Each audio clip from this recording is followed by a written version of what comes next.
Hello, everybody. I'm Brian. I'm the Roanoke Valley Libertarians chair. Today, we're doing an online interview, and we're going to learn about the five-star voting system through equal.vote.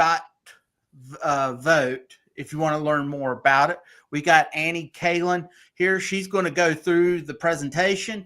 If anyone comes on and you want to ask any questions, she'll gladly take questions after her presentation. So, Annie, do you have anything to say before you start? Yeah, I'll just introduce myself quickly. I'm Annie Kallen. I'm the president of the Equal Vote Coalition. We advocate for a few different voting methods. We'll primarily talk about star voting today. Separately from my work with Equal Vote, I am Libertarian. I'm the chair of the Multnomah Libertarians here in Portland, Oregon. But Equal Vote is a nonpartisan organization, so anybody from any political party is welcome to come and help us out and learn more. All right. Sounds good. So what I'm going to do is I'll pull up your presentation screen. Okay. And there you go. All right. So, like I said, I'm with Equal Vote. And the genesis of Equal Vote came from this notion that your vote should be just as powerful as mine.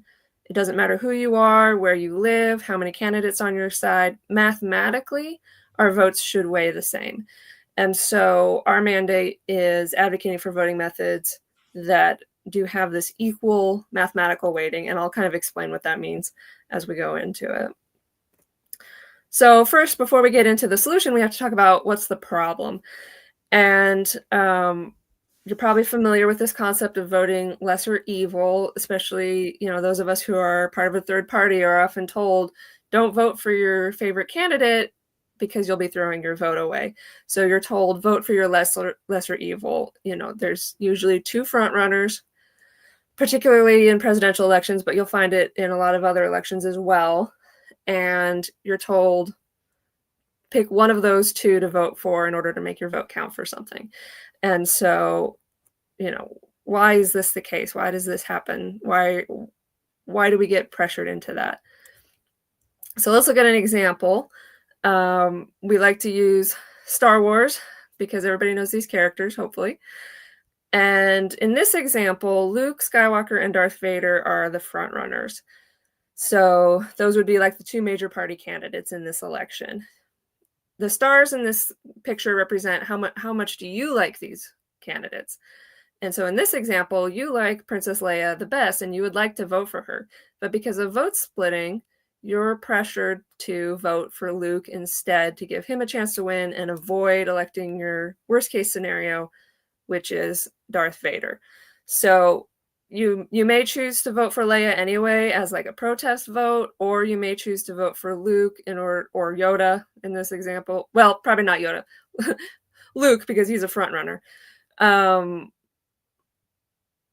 that's a dilemma that we get put into, and it's really not fair that we can't actually say who we want to vote for and have that vote be counted fairly. So vote splitting is what causes this. If there's only two candidates in the race, like the example we see here of just Luke and Darth are in the race, it's a fair election. 60% of the voters prefer Luke, so Luke wins. But on the other side of this slide, you can see, what if more people join from the good guy side? Now that vote gets split between all of these different candidates, and the good guys end up losing, even though in this example, Darth Vader only has 31% of support. So it's the problem where when more people from your side run, you actually get less voting power. And that's the problem we're trying to solve. Am I going too fast, or do you have any questions? All right. So traditional choose one voting is the voting method most people are familiar with. It's where you can mark one candidate on your ballot and that's it. It's known to be gameable. It favors candidates that are perceived as electable, and as a consequence, it leads to unrepresentative winners when there are competitive races with more than 2 candidates. Over time, this gradually results in hyperpolarized 2-party system, which of course we all recognize and are familiar with, because voters are strategically voting for the frontrunner on their side rather than voting their conscience. This results in a lot of toxic rhetoric, demonizing each other,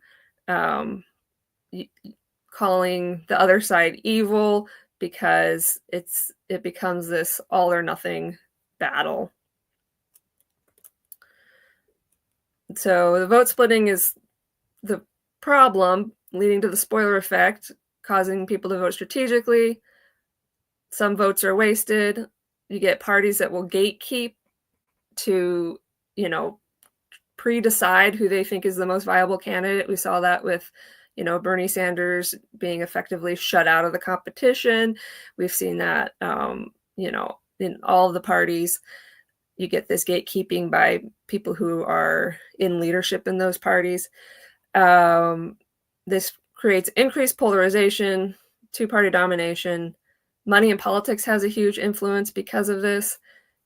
And then there's that electability bias, which tends to favor people who have wealth, name recognition, incumbency, and things like that. So people are not well represented. So what do we want in a voting method? At Equal Vote, we have 5 things that we're looking for. 1, we want the voting method to be easy to use, easy to understand and interpret the results, easy for election officials to tally, easy to implement, and easy to audit. Secondly, we want to make it safe for voters to vote their conscience, which we call, the honesty criteria, where you're able to be honest with your vote. We want it to be expressive so that you can show how much or how little you like the candidates. We want it to be accurate, where the data that you input in the form of your ballot is reflected accurately in the result. And perhaps most importantly for our organization, we want it to be equal. We want to make sure that every voter's vote weighs the same, and that prevents vote splitting and doesn't give anybody an unfair advantage based off of, arbitrary criteria. So you can see from our little chart here that we consider star voting to be the best of all of these worlds. It's right there in the middle. There are other voting methods that we like. Approval voting and ranked robin are great voting methods. We don't advocate for ranked choice voting, which you may have heard of, and we don't advocate for choose one voting, which is the standard voting method throughout much of the US. So what are the different ways that we can vote? There's a yes/no ballot where you can say, thumbs up or thumbs down on all the candidates on your ballot. That's approval voting. You can have a scored ballot where you're scoring the candidates, in this case on a scale of 0 to 5. You can score candidates equally. You can leave candidates blank. There are different ways to tally that. Our preferred method is star voting, which I will explain. And then there's a ranked ballot is another way that you can fill out the ballot. In that case, you usually don't rank people equally. In that case, you're ranking first, second, third, fourth, fifth, your order of preferences. And there are lots of different ways to tabulate a ranked ballot. Like I said, we don't advocate for ranked choice voting, but we do advocate for ranked robin, also known as Condorcet. So the first step is how are you filling out the ballot? And then the second step is how are you tallying it? So this slide here is showing how you might fill out the ballot in different ways. So star voting was invented in 2014. Before I got involved, Equal Vote hosted a conference at the University of Oregon in Eugene, Oregon. And there were experts from around the country that came and debated, talked, discussed, held panels about voting method reform.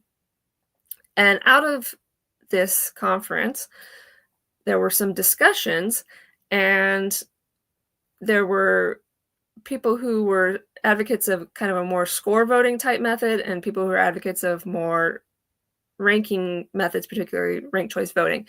And they had a lot of debates and discussions. And ultimately, this conversation led to this idea, what if we combined the best of both worlds? What if we took score voting and added an instant runoff to it? And there was some skepticism at first, but they went home, started running simulations, and found that this new hybrid, which we call star voting, actually works better than either of those older voting methods do on their own. And it solves a lot of problems that we see in those other voting methods. So there have since been a lot of studies done that support this consistently. There's a peer-reviewed paper. If you go to our website, you can link to it. This is really well documented that star voting works really well for these things that we're trying to do. Just stop me, Brian, if you have any questions or need clarification on anything. All right, will do. All but right. right now, everything's going good. Okay, great. So let's talk about what is star voting. With star voting, you give your favorite candidate 5 stars, you give your least favorite candidate 0 stars, and you vote your conscience. If you give 2 candidates equal scores, that indicates that you support them equally, and score all the candidates anywhere you want in that range. So the ballots are counted in 2 steps. First is the scoring round, in which we find the 2 highest scoring candidates, and those become finalists. So in this example, Carmen and Blake are the 2 highest scoring candidates overall, so they advance to the next round. And in the automatic runoff, Blake and Carmen go head to head, and we find out which one of those 2 was preferred overall by more voters. So in this example, we see a ballot from a voter where they scored Carmen with a 4, they scored Blake with a 1, so this vote goes to Carmen. You add up all of those votes in the automatic runoff, and then whoever has the most votes wins. And in this case, Carmen had 58% of the votes in that runoff, so Carmen wins. You may notice there's a slice for equal preferences. For any voters that scored Carmen and Blake the same, that counts as an equal preference vote, and it goes equally to both candidates. And this explains the equal preference vote a little bit more. So for example, in this example, you see the first square is showing a sample voter's ballot where they scored Carmen and David the same. In the scoring round, Carmen and David are the finalists. In the automatic runoff, we look at this voter's ballot and we see they scored Carmen and David the same. So that vote becomes an equal preference vote, which is that slice I was talking about. What would happen if 2 of the candidates was tied for the highest score during the instant runoff? So that ultimately would be up to the municipality or the organization that was adopting it, how they want to do tiebreakers. We do have a recommended protocol, and the way that works is that if there's a tie in the scoring round, then for those 2 candidates, you see which one was preferred by more voters. And then if there's a tie in the runoff round, you see which one had a higher score. So you're kind of looking at the opposite way of measuring in each case. So that's our recommendation for how to break ties. Sometimes you can get a true tie, especially if there's not very many voters. In that case, it's probably a random tiebreaker is going to be your best bet. But with star voting, you encounter ties a lot less often than you would with standard voting. Okay. So the 5-star ballot, it empowers the voter's voice. It allows you to show preference order, but also how strongly you feel about each candidate. So in this example, they love Andre the best, and Carmen and David are second, but they're able to specify not only are Carmen and David second, but they're very close to their best. So they're able to say not just first, second, third, but also how strongly do you feel about that ordering. And in this case, Blake is sort of their third choice, but he's way down there, down by a 1. So there's a lot of flexibility in how you can mark your ballot. It's great for cognitive load because, 6 bubbles is kind of right in the pickle barrel of what people can usually consider in one moment. If you have too many bubbles, if you have 10 or 20 or 40, that can get challenging. So the ballot is always exactly 6 bubbles wide, and it's tallied with addition in both rounds. So using simple addition has a lot of benefits for the way that the results are published and the way that they're tallied. It creates a lot of simplicities. So the top 2 runoff eliminates vote splitting, and the spoiler effect, your ballot is your vote, and your full vote goes to the finalist you prefer. So it's, 1 voter, 1 vote. And if your favorite candidate didn't win, your full vote makes a difference. So now I'm going to switch gears and talk about a different voting method that you may have heard of. This is a different alternative voting method called ranked choice voting, and it has gained some popularity in the last few years. A lot of people don't realize it actually is 150 years old, more than 150 years old at this point. So it's not actually a new thing. It's been around for a long time, and it's been known for a long time that it has some significant flaws. But the way that it works is the voter will rank the candidates in order of preference. In the first round, you count the first choice votes of all the voters to see if any candidate has a majority. If they do not, then the last place candidate is eliminated, and those ballots get moved to their next choice if there is a next choice. And votes that cannot be reallocated are exhausted. They're removed from the election. And that's kind of a key point that is not often well understood by people who are advocating for ranked choice voting. In the second round, the ballots that remain will count as 1 vote for whatever their top ranking is in that round. So for some, that'll be their first. For some, it'll be their second. And if nobody has a majority, then the last place candidate is eliminated. And again, those ballots are reallocated if possible. And they continue this until one candidate has a majority of the remaining ballots. Ranked choice voting is often oversold, oftentimes by people who don't realize that they're overselling it. So people are often told that if your favorite can't win, your next choice will be counted. They're told that it's safe to vote your conscience, that your vote won't be wasted, that it's easy, that the winner has a true majority, that it's non-polarizing, and that it breaks two-party domination. And all of these claims are either false or overstated.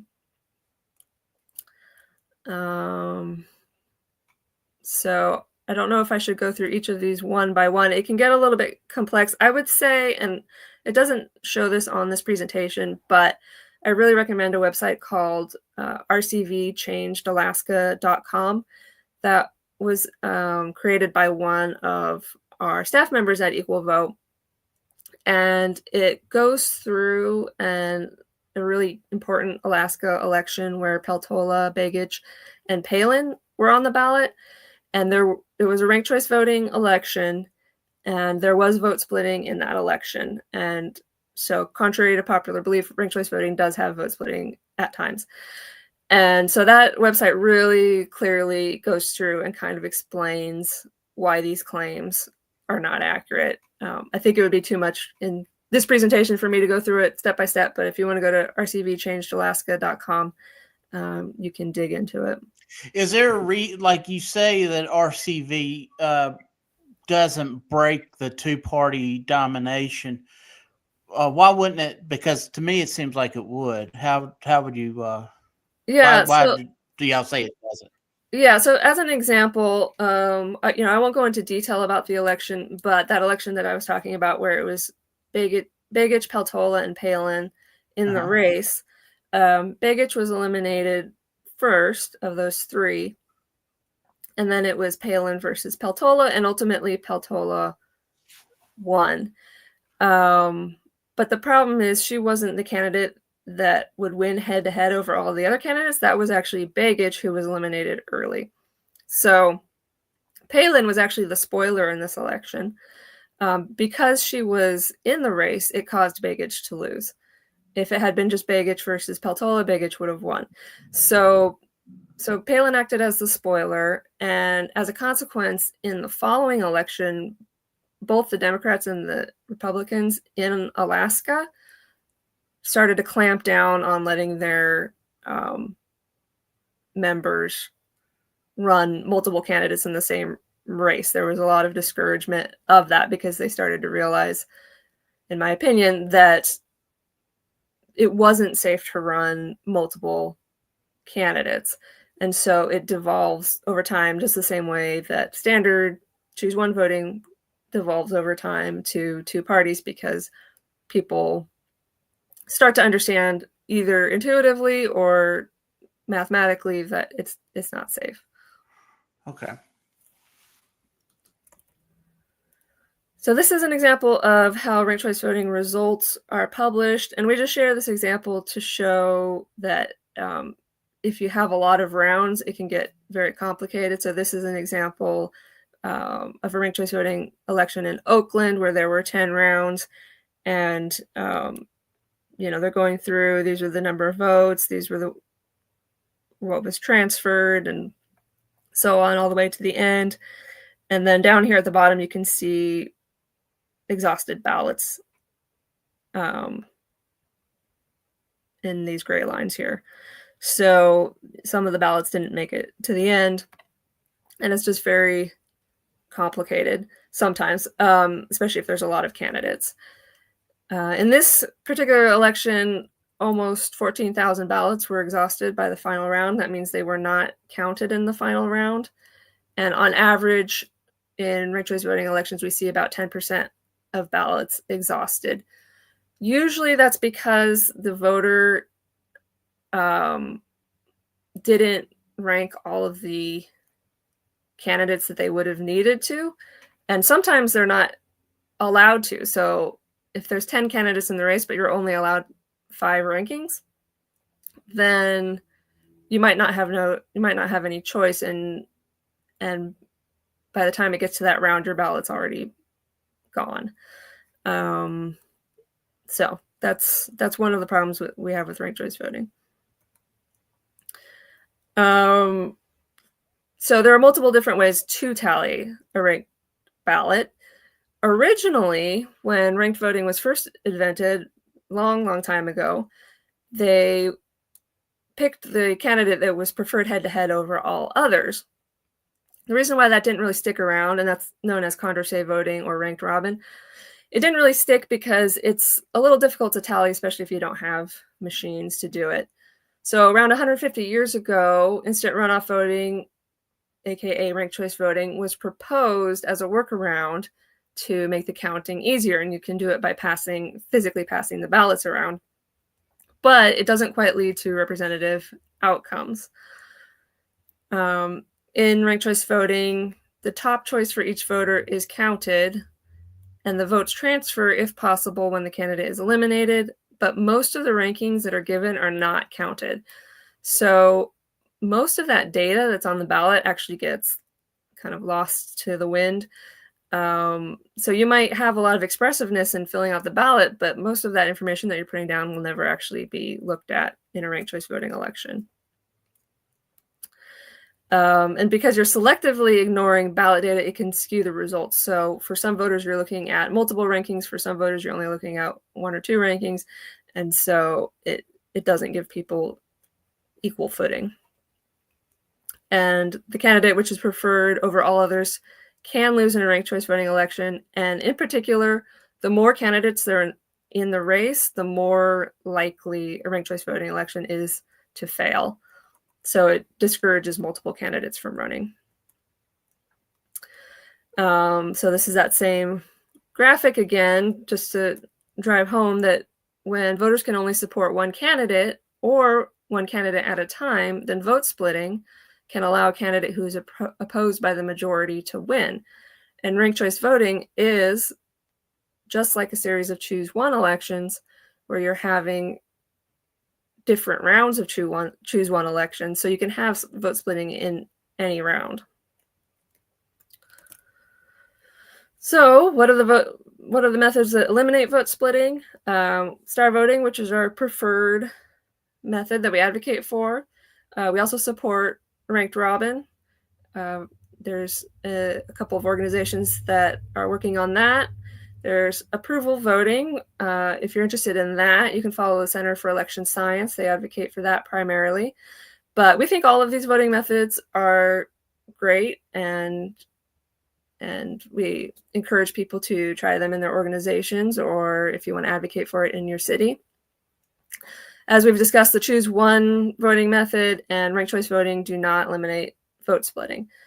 In order to eliminate vote splitting, you have to allow voters to support as many candidates as you like, allow voters to support candidates equally, and you have to count all of the ballot data in the tally.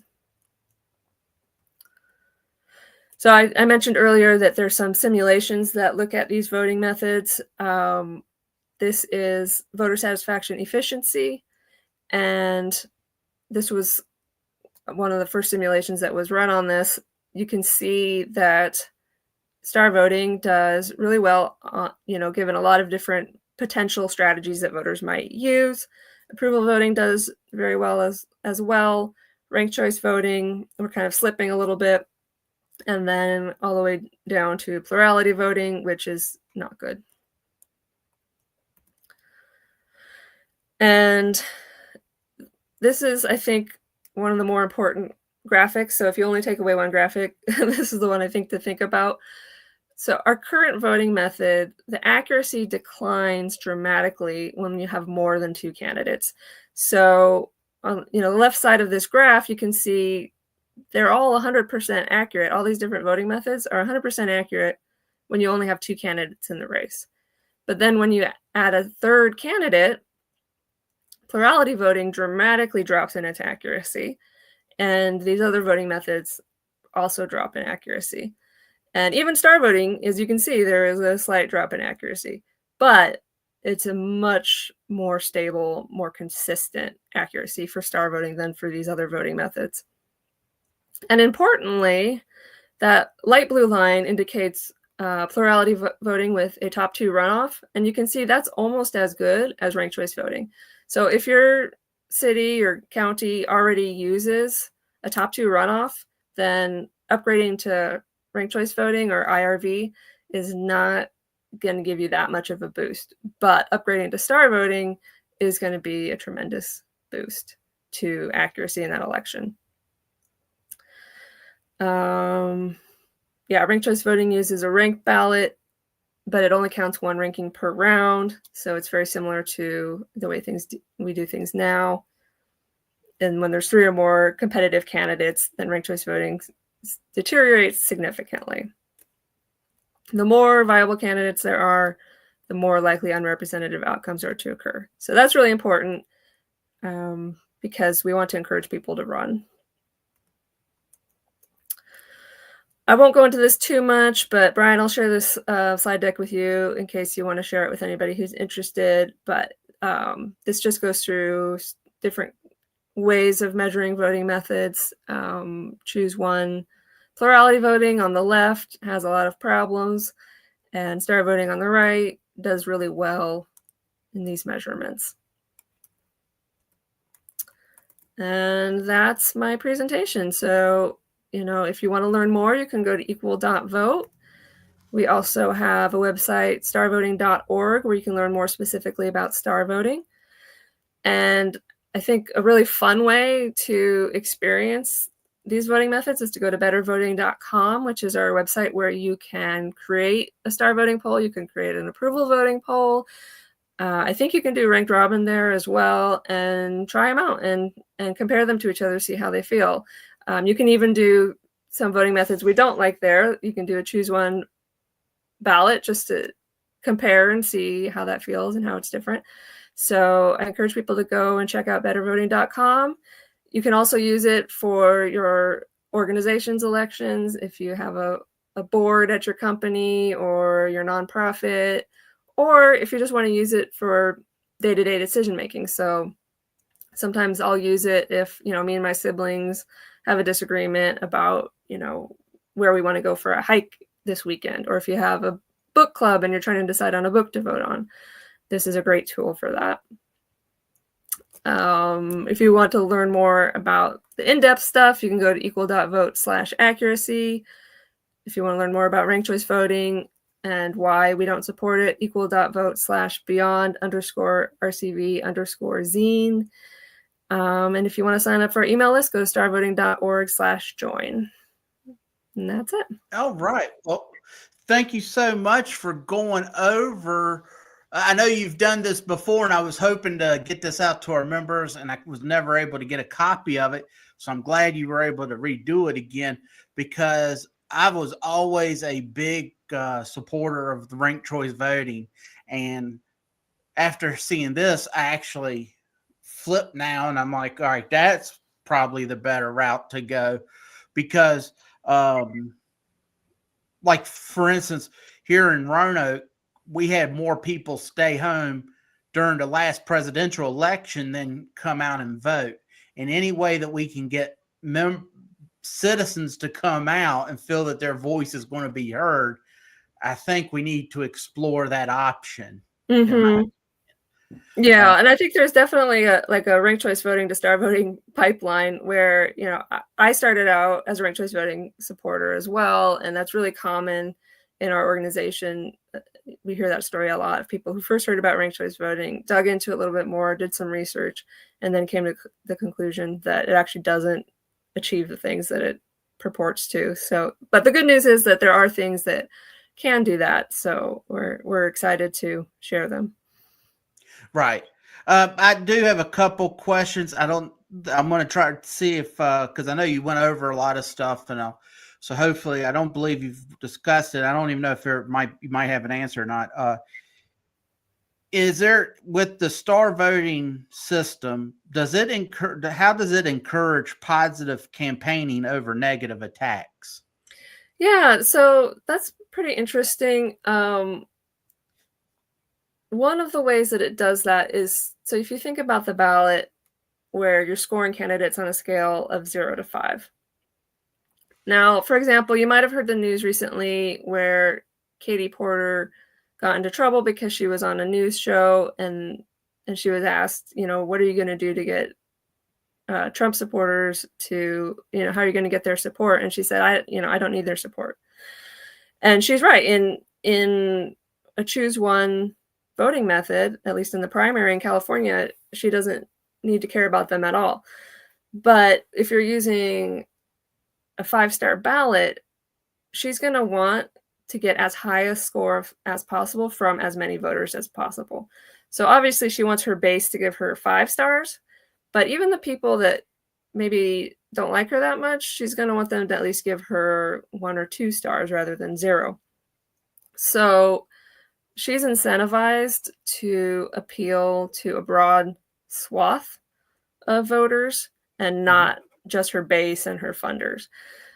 And then similarly, if she has another similar candidate that they want to campaign together, they can go knocking on doors together and say, hey, you can give me 5 stars and give my friend 4, or give us both 5 stars, or give them 5 and give me 4. So you can support your fellow candidates that are ideologically similar, and there's no risk of vote splitting. So you